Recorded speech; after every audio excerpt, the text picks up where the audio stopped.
Welcome back to What You Will Learn. My name is Adam Ashton. And my name is Adam Jones. Today we are reviewing Presence by Amy Cuddy, bringing your boldest self to your biggest challenges. Now, Amy Cuddy had a TED Talk around this, which has had over 51 million views, which is absolutely massive. I must admit, I thought it was just all about power poses and body language, but was pleasantly surprised that there was a few bit deeper things in there as well. So presence is one of those things, right? If someone walks into the room, you know they've got this presence about them. If someone's on stage, you're at theatre, they've got this some weird kind of presence. You can't really put your finger on it so much. It's really hard to define, but this is what this book is all about.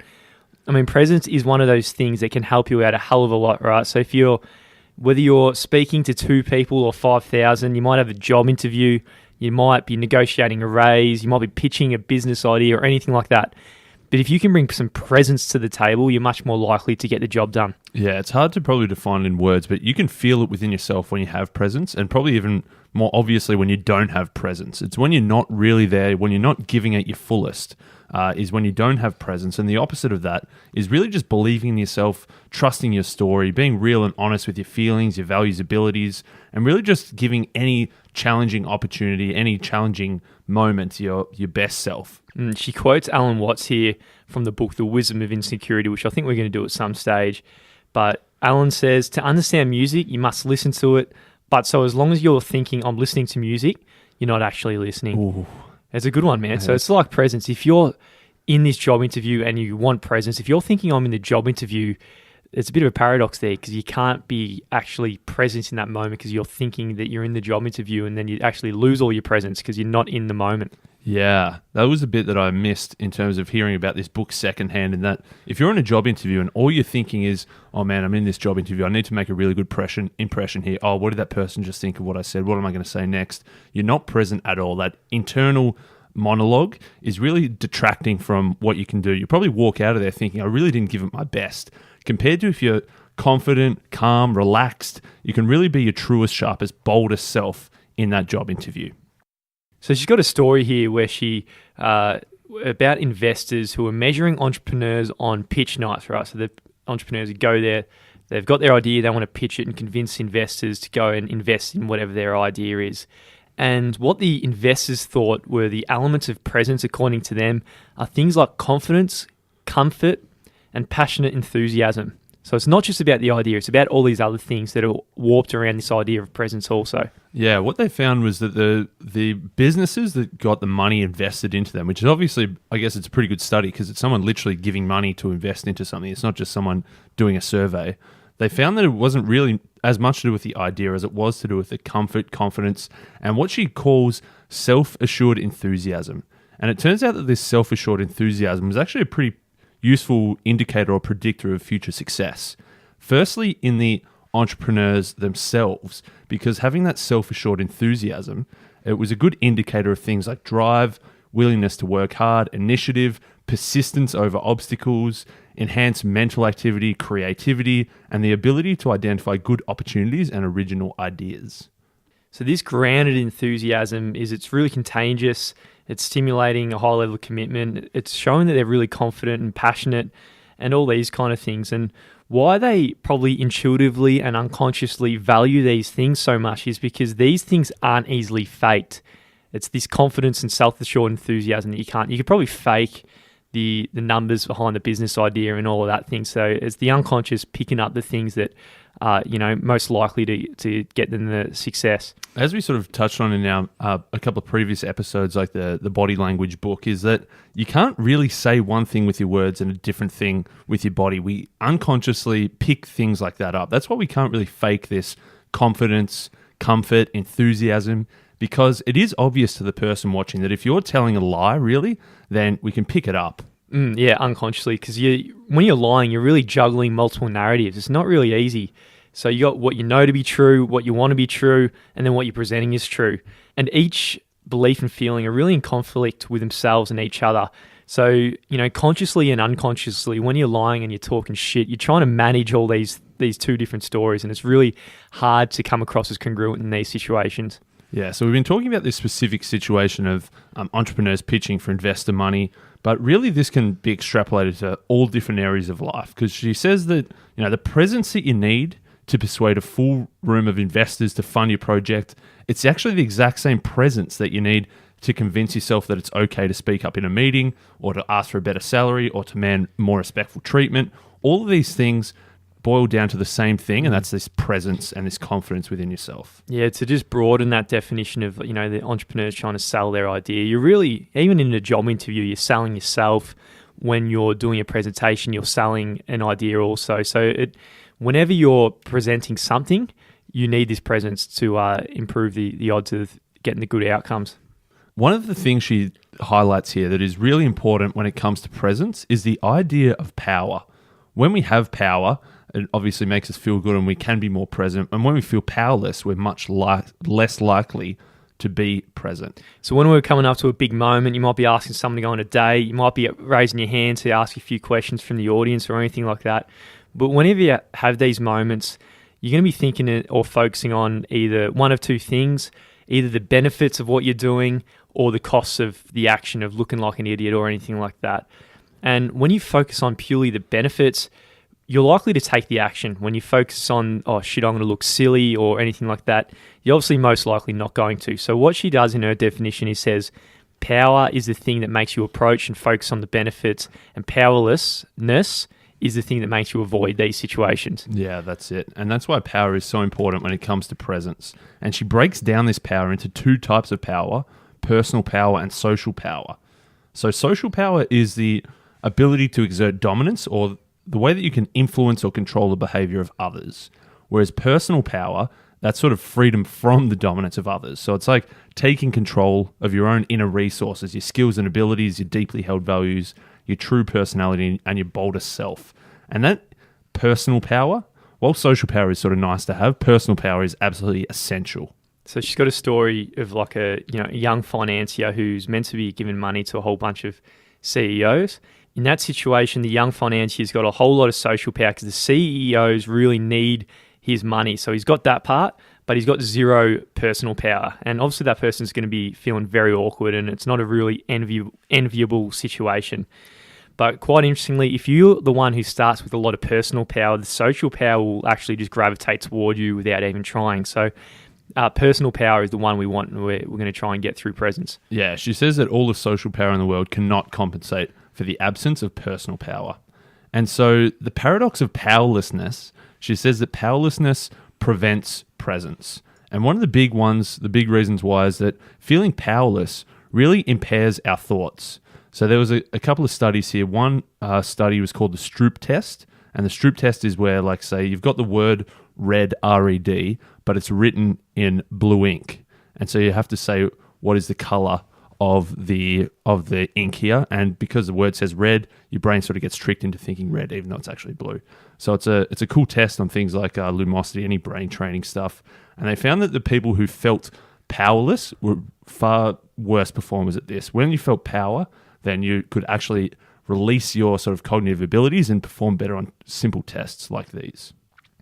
Yeah, when this powerlessness takes hold, our brains become really incapable and incompetent at doing things.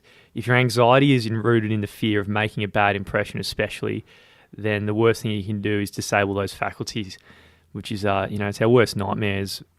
The moments when we want to be present, if we get all nervous and get cooked in our brain, then we actually do the opposite of what we're intending to do. Yeah, and this powerlessness sort of turns our focus inward.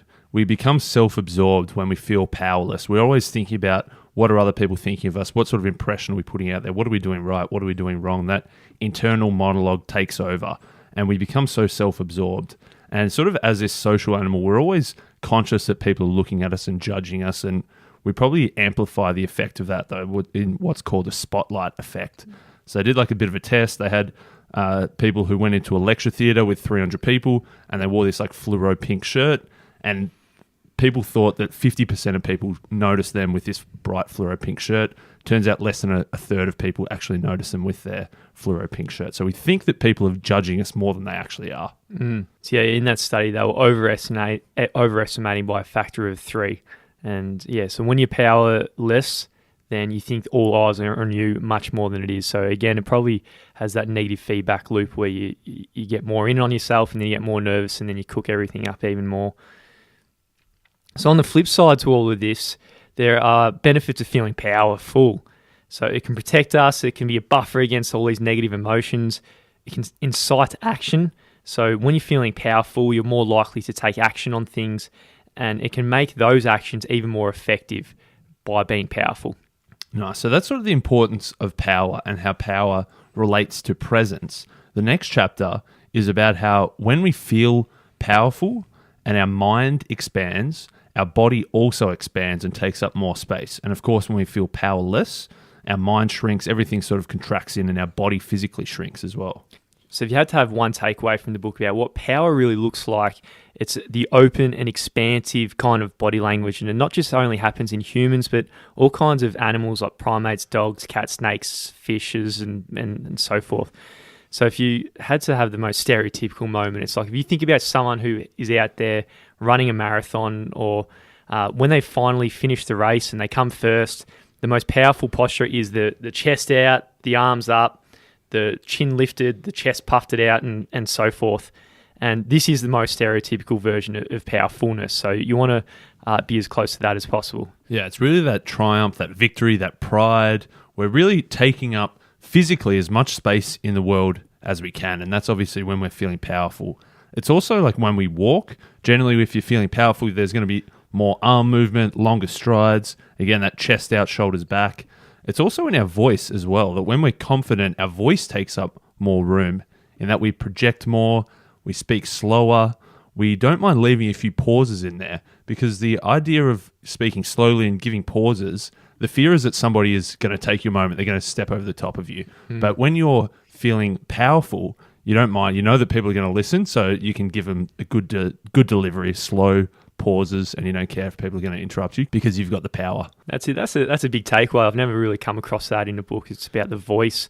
It does make sense. If you think about the people out there who do come across as powerful, if you think about the podcasts that the people are powerful, they are speaking slowly, and then they take a pause, and then they keep going. Maybe not as much as that. Did you feel the power? That was good, man. I thought you were powerful there, because the opposite of you think that someone's going to interrupt you, and you speak really quickly because you want to get your point out because you're scared that somebody's going to come at the top. And then actually, paradoxically, probably do come in. So yeah, voice is a good one, and we could all probably improve on that. And me and you, maybe we could speak a bit slower. Definitely, man. We'll give a bit of power, a bit of presence. So the section before was about the idea of the mind shaping the body, right? And this is the kind of thing that happens really automatically. So if this is the case, what she's doing, and I guess the whole point of the book is, can we flip the equation so then the body shapes the mind? And implicit in that is meaning that so you can consciously make changes to actually have more presence in the room. So you're controlling the situation, and it's not an automatic thing. Yeah, she says that when we feel powerful, our body expands. So it's an important question to ask that, okay, well, if you expand your body, do you then start to feel more powerful? And so this is where a lot of the power posing, a lot of the studies came in here. So one experiment they did, there was 5 poses on screen that somebody had to look at. They had to mimic for 60 seconds. They had to mimic that pose. They found 5 powerful poses for one group, which was obviously the big, the open, the expansive. And for the second group, they had 5 powerless poses, which were sort of hunched, contracted, tightened up. And what they found was afterwards, they said, okay, after you do your 1 minute of each times 5 poses, we'll give you $2. And then they were offered the chance to roll the dice to double their money. And they found that 33% of the power group took the risk to roll the dice and double the money, but only 8% of the powerless group took the risk. That's a very big difference, isn't it? Yeah, it's like 4x difference just from 5 minutes of standing in one way or the other. There's another experiment she's got here, and this is for all the yoga crew out there. And it's the effect of the Cobra yoga pose. So if anyone who's done yoga, it's the one where you're lying on the ground and you're kind of pushing your hands into the floor. So it's like a bit of a back bend and your whole back's arching. But in that, your shoulders are out, your chest is kind of puffed out and so forth. So what they did is they actually measured the chemicals that are flowing around the body after those poses. And what they found was, so after the pose, they had 16% more testosterone, which are the things really related to power, fullness. If you think about back to your mate Jordan Peterson, his book about the lobsters, it's where the chemical you have when you're showing that you're on the top of the hierarchy and so forth. But on the flip side, they had 11% less cortisol, which is more related to the flight or fight kind of response and fear and anxiety. Yeah, so that was just from that one yoga pose. And they also thought, can we find some other poses like this that obviously the cobra pose is probably a bit tough to do in public. So there was a few things like the Wonder Woman pose, which is like the chest out, shoulders back, hands on hips, or the starfish where you're sort of fully stretched out, legs are spread apart, arms are stretched out. And so those powerful poses, they did like a blood test before and after. They found that people after the power poses had 19% more testosterone, which is more confidence, and then 25% less cortisol, so less stress, just after 2 1-minute poses of the Wonder Woman and the starfish, which is pretty crazy, man. It is crazy. So if you come back to this question, which was, can your body lead the mind? So you having these powerful poses affect your brain chemistry? Yes, it does, in a big kind of way. So this has huge benefits, man. If you go back, do a circle loop to the early questions we were posing, when you next time you have that job interview or that presentation or whatever, you can actually, this is a way of getting chemicals into your body. They're going to help you in those situations, unless there's a bunch of drugs out there that I've never come across. It could be as well. But so some of the benefits of having, this thing that she says that obviously with feeling, so if you expand your body language through this posture and movement and speech, you feel more confident, more powerful, less anxious, less self-absorbed, and you just generally feel more powerful. With your thinking, if you're expanding your body language, it'll cause you to think about yourself in a really positive light and trust in that self-concept. And it also clears your head, making space for creativity, cognitive persistence, and abstract thinking. And with the body and pain, they found that actually having, this expansive body language, it actually toughens you up to any physical pain, and also it prepares, like you're prepared physically for a big challenge. So your body, right, it's continuously and convincingly sending messages to your brain all the time. And you get to control these messages, what your body is sending to your brain in every single moment. It's quite powerful stuff. It is, man. If you just think that the way that you're holding your body can really impact, your thoughts, your feelings, your actions, your tolerance to pain, all of these things, it's pretty crazy that we can consciously change how we're feeling, and it can have a big impact on our results. And she says that, that how you carry your body shapes how you carry out your life. So your body shapes your mind shapes your behavior, and then obviously your behavior shapes your future. So if you let your body tell yourself that you are powerful, you are deserving, you become more present, enthusiastic, and you are more authentically yourself, and then you can achieve more. All right, so some of the really on-the-ground practical advice that she's got here. So next time you got a big challenge ahead of you for that day, what you can do is each morning do some kind of power pose when you get out of bed, and you do it just for a few minutes every morning, your favorite power move. This is a big thing that Tony Robbins is all about as well, isn't he? Another one is don't sit in waiting rooms. Like if you have to wait for an interview or an appointment, if you're sitting there, it forces your body to be a bit more hunched and closed. If you can stand up and walk around without obviously looking weird, then that's a good thing as well. Before an important event, when you go to the bathroom or elevator or stairwell, if no one's in the elevator probably, and no one's in the stairwell, pull out your power move again, get the arms out, you just won the race, get it out, and then all this cortisol and all this testosterone will start pumping through your body, and you're going to start kicking some ass. Yeah, I love it. And that's the things to prepare yourself before the challenge, and also during whatever challenge you're facing. Then have good posture as well. So be upright and straight when you're presenting and interacting. Keep your shoulders back, chest out, and have that confidence. You need to have the confidence to use the power of the pose in your speaking and presenting. So if we go back to our voice, have it slow. Don't worry about the pause. Have your voice expansive and not like conducts like I've got some sometimes. But in each situation like that, be of the expansive variety. Another one is just to keep your chin level. Don't have your chin pointing down because that's closing down towards your chest. And don't have it too far up. Otherwise, you're looking down your nose at people. So keeping your chin level. Another big one, which I need to do more. In fact, I'm not doing it now. I need to fix that. Is keeping your feet grounded and don't cross your ankles. So physically planting your feet flat on the ground, physically it makes you feel solid. Like it feels like you're steady, you're planted. Someone can't knock you off balance. But generally when we're feeling powerless, we'll probably cock our legs a bit more. We'll cross our ankles. We might cross our legs. These are all powerless moves. So keep your feet planted and stable, and it'll make you feel more powerful. So it's a really good takeaway from the book. It's to just have what we were saying then, just the expansive variety, having the power move and being able to actually trick your body into having the chemicals that are going to give you the best chance of having a successful interaction of whatever that might actually be. Yeah, I really like that idea. I thought that as I said, from hearing about the book, I thought it was just all about power poses and body language, but I liked that it was present in the fact of being present, in that you need to be in the situation you're in rather than having that constant inner monologue going on and subtracting from your performance in that situation. Probably falls into the category of the book that's 2 to 3 times longer than it should be in terms of it was 300 pages, probably could have been 140.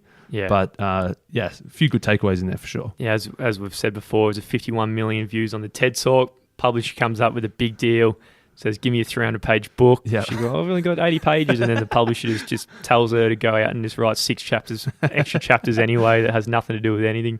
But the main takeaways, as we were saying, are huge. And so it's a good book with the main gold in it.